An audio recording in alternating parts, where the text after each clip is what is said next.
I'm beginning to think that my van might need a little bit of money spent on it. Oh no.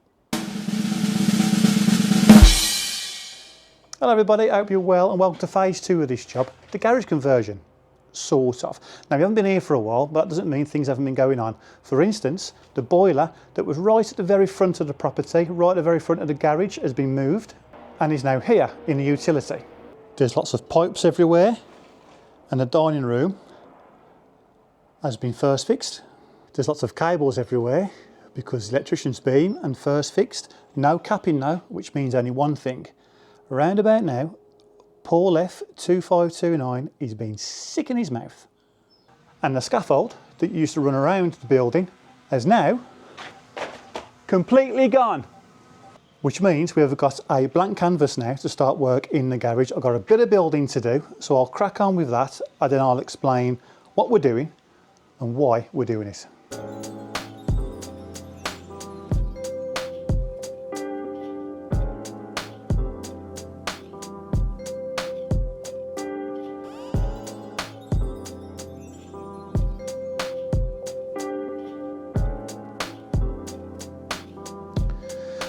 Right then, first things first, it's short season and I've got my brand new pair on. These are from a company called True Tailor. I bought them after seeing their Instagram advert, which I'm a complete sucker for, and I'm going to review them for you right now. They're crap. Right then, let's address the elephant in the room, or in this case, a complete massive pile of rubbish. And you'll see, no doubt you've noticed, the site is getting very, very messy. There's a good reason for that, and I'll go into it a little bit later on, so just withhold your judgments on how untidy things are looking. By the end of the video, hopefully, it'll be a lot neater. Now then, the brickwork behind this wall is original to the house.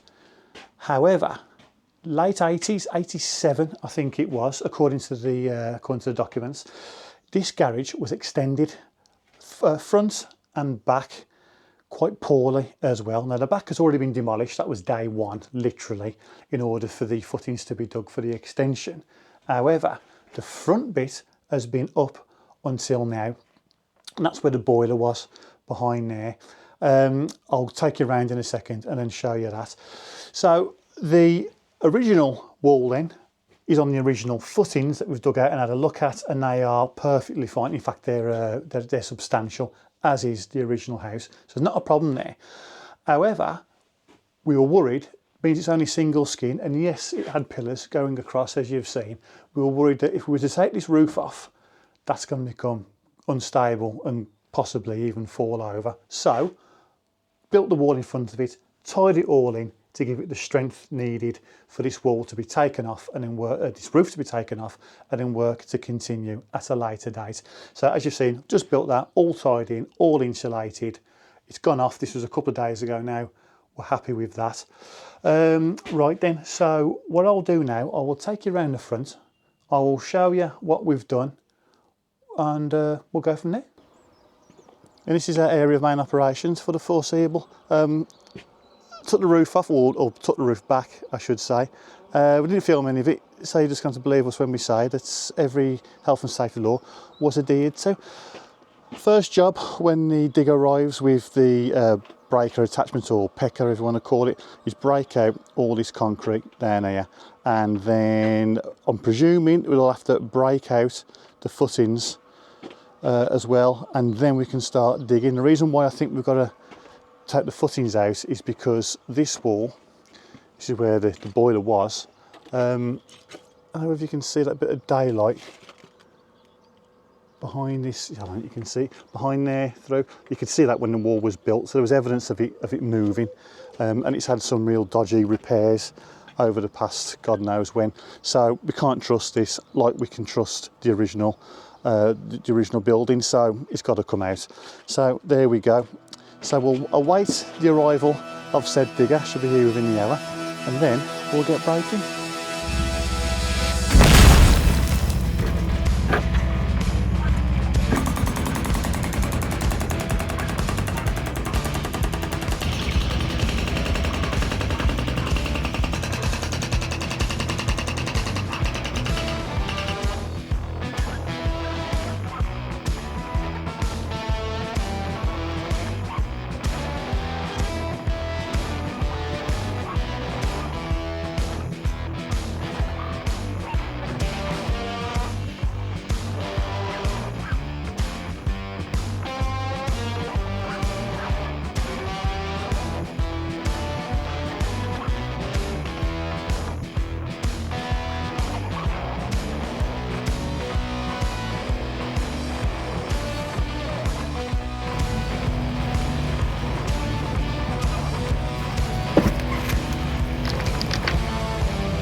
owe a big thank you to Mick and Mark, who during a bit of downtime OSB'd my van for me.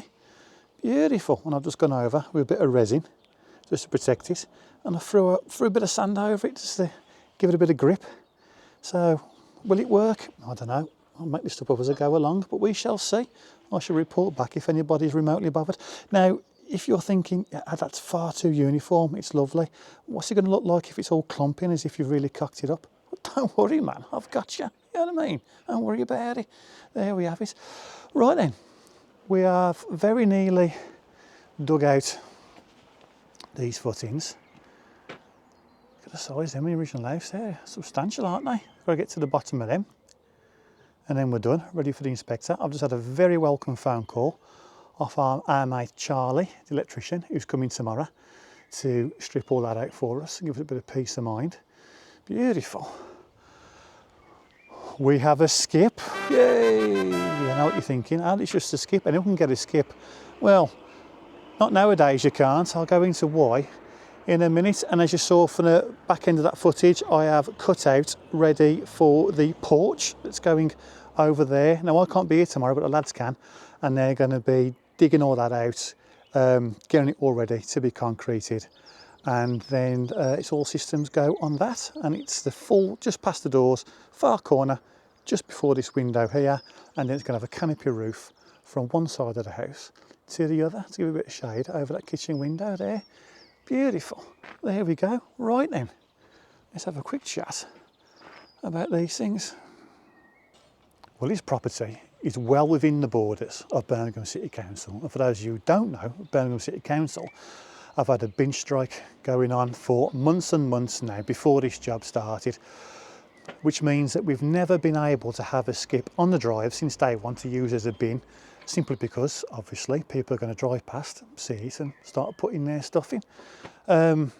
So we've had to wait for, we've had enough stuff to go in the skip to more or less fill it straight away, which means if I had to pile it up on site, it's all got a bit messy.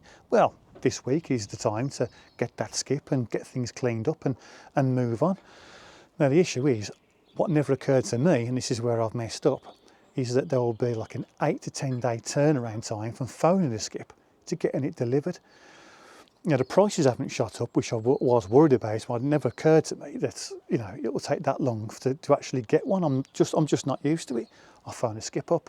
It's there within, you know, next day. So I've had it on the same day before now. I mean, I wasn't expecting that this time round, but not 8 to 10 days. So I phoned one, can't get to you until X amount. So it means I've had to pile it on the drive high up, which means that has hampered the digger driver. I can't even get 2 skips off the same company on the same delivery. In fact, I've got the same company dropping another skip off on Saturday, and they're not going to take the one that's here now full. So I say it's weird, you know, whatever happens in the world affects the building game. It's not all of it for the negative, don't get me wrong, but it always affects it. It's amazing. It's amazing. So yes, that just wasn't in my thinking. So yeah, I've messed up there and I've slowed the job down a little bit, but it's in the head now. We're getting it sorted. So yeah, hopefully, not quite, I said earlier, by the end of this video, it'll all be nicely tidied away. We're not there yet, but by the end of the next video, it will be. We're going to leave this video here now. I realise it's a short one, but I also realise that we're just showing you the same stuff again. The first episode in this series was all digging out, and we're doing it again. So we'll just keep it, hopefully, short, sharp, sweet, until we get to something a bit more nitty-gritty. So I hope you don't mind. But that's just the way it is. We don't do the same thing over and over again, do we? So that being said then, thanks for watching, and we'll see you next time.